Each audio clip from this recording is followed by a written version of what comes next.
পরে আসছে বড় রাজ্য প্রান্ত থেকে লাগালো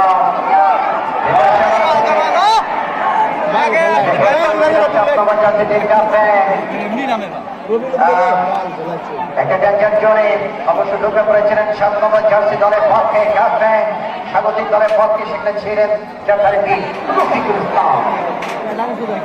আজকে শ্যামল ছায়া যুব সংঘ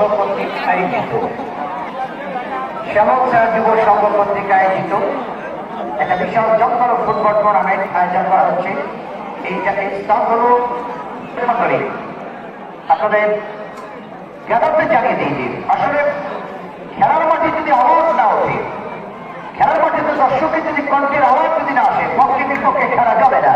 আজকে কুড়িগ্রাম থেকে যারা এসেছেন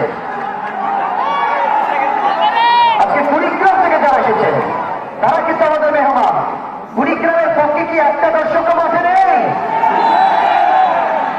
এটা কি কুড়িগ্রামের আওয়াজটা কি বাবুর কাছে বেশি হলো?